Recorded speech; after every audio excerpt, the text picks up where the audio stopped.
This is part 2 in the restoration series for the Wren executive computer. As expected, I found the capacitors in the power supply had failed. So usual failure, they go short and burst and create a lot of smoke and smell. They can do some damage, but I haven't found any other damage in this power supply as yet. Got a capacitor here that's leaning over, but that's just the way it was fitted to the board. It's not bulging at the bottom or anything like that. I've checked all the other capacitors for leakage and they all seem fine. So what I'll do now is fit the board back into the Wren and power it up. I'll power it up with the supply to the main board disconnected at first and make sure that the voltages we're getting out are what they should be. So on these supplies, as I said, if you saw the series in the Mimi 803, then you'll recognise this as being almost exactly the same power supply. So it should give us out a few different voltages, so we've +5, +12, +12 again, and -12, and it shows you along the edge connector which of those pins supplies the particular voltage. So I'll check all these, make sure they're correct, and then I'll check the main board for any shorts, and then we'll get them connected together and see what happens. Just a quick note here that while this is only really a repair video, I do sometimes make small modifications to old machines as long as the modifications don't interfere with the way they operate or the way they look. One of the changes I always make with these machines is there's a very thin metal plate on this side, and normally it sits very close to the board that drives the CRT display, and because this is sitting very close to the outer cover, which is plastic, it's quite easy for this to get pushed in, at which point it will short on the board here, and also you can see there's already a component on the back. In fact, there's a few, there's one at the bottom as well, and that's very easy for it to short out with just a fairly small movement of this plate, and it will destroy this board. So what I do with these machines is I fit some little rubber pads, so they're stick-on feet for boards. So what I do with these particular machines is just make a very small modification, and I fit some rubber bumpers in strategic points between the metal plate and the board. So I put them in places where there's a plain spot on the board, so they're not pressing onto any connections or any components on the back, and that prevents the board from being pushed across, or the metal plate from being pushed across onto the board. They are the exact same height as the metal spacers, so they give very good protection for the board, and it makes it almost impossible for the board to be shorted out. I know some people put a insulating layer on there that'll work just as well, but I find this is a better solution because it does protect the board to a better degree.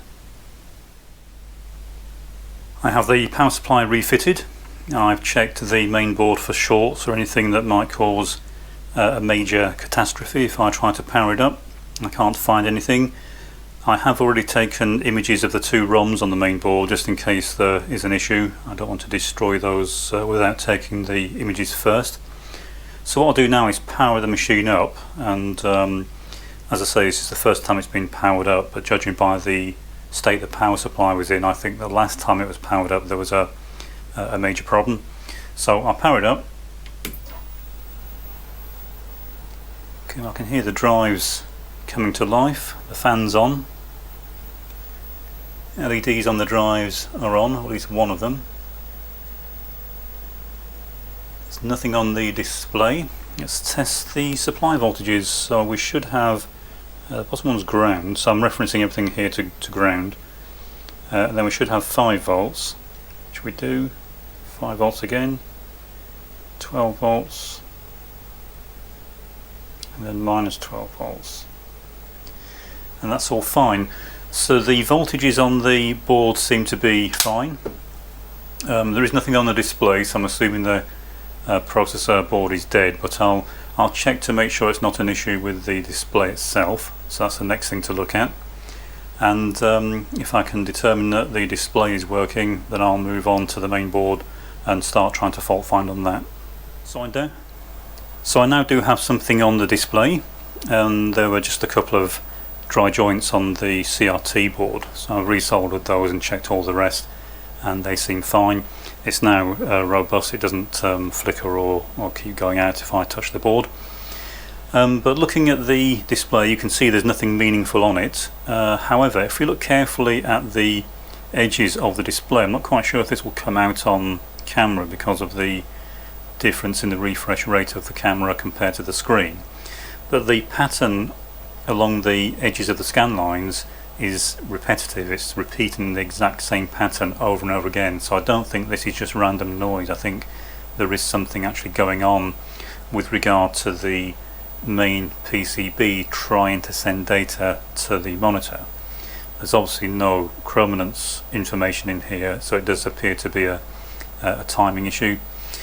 I'll now try pressing the reset button on the back of the machine, and you'll notice a few things happen. So I'll press it, I'll hold it in. So I'm now holding in the reset key. You can clearly see this has completely changed the nature of the display. I've got very straight edges. There's no information being sent to the display. With the reset button in, we've effectively halted the processor. When I release the reset button, you'll see a few things happen. Firstly, the repetitive pattern will reappear on the screen, but also the caps lock light will come on fairly briefly. So I'll release the key now. So notice the caps lock light is on, but it goes out, and also the exact same pattern has returned to the display. Now, pressing keys doesn't seem to do a great deal. There's no change in the pattern. So I think possibly what's happening here is the video RAM has failed. This is one of the issues you get with old video RAM, is that if you get a problem with a power supply, the RAMs do tend to be very sensitive to power supply failure, and it quite often does kill them. And this is the symptom you'll get. It could of course be numerous other things, but the most common cause of this sort of fault is failed video RAM. So I'll turn the machine off, I'll pop the video RAM out, we'll have a look at it and see if they test as faulty. Okay, so as usual, I don't have any technical information on this, I don't have any schematics, and so it's just really kind of getting my way around the board to try and figure out what's going on. So far I found that there was an issue with the socket that the microprocessor was in. There's some corroded pins, so I've replaced the socket. The processor itself seems fine. Unfortunately, this machine had been switched on while the power supply was faulty, and it does seem to have done a lot of damage to the board. And also most of the chips are soldered directly to the board, so this may be a bit of a headache to resolve. But so far I found that if I swap the video RAM chips around into different sockets, then I get different effects on the display. So it tells me a couple of things. Firstly, they are being addressed to a certain degree, but also at least one of them must be faulty, otherwise I wouldn't be getting different effects. So I need to swap these, but before I put replacements in, I need to go around the rest of the board and try and figure out what else may be damaged. This machine uses a CRT controller chip, and scoping this gives me some fairly unusual results. If I put the scope onto the chip select pin, so you can see on the scope that this chip is never being selected, and even if I reset the machine, you can see it's never selected, so it's never access to initialize it or anything like that. So it looks like the code is not getting as far as trying to talk to this, or there is some glue logic issues. Now, the chip select line for this is actually fed from a multiplexer or decoder. So if I probe the pin on here, you can see that we're getting the same signal, and I have checked it, it is connected, so there's nothing wrong with the board. But looking at the signals going into this decoder, the correct configuration to set or select that output is never selected. So it's either it's stuck in a fault loop, it's trying to do something, or as I said, there is some glue logic issue somewhere. One of the first things I noticed with this board when I first inspected it is there is a lot of corrosion and contamination around the backup battery.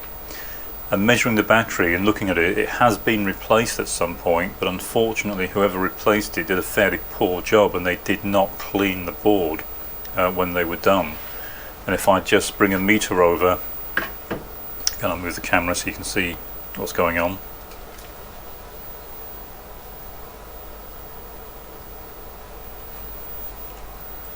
Okay, so if I probe between ground and various parts of the board, you can see I'm getting some fairly significant readings on the meter, considering I'm only using the very tip of the probes. There's no real area here, I'm just picking up voltages. I'm not touching any tracks or pads here, I'm just touching the board itself.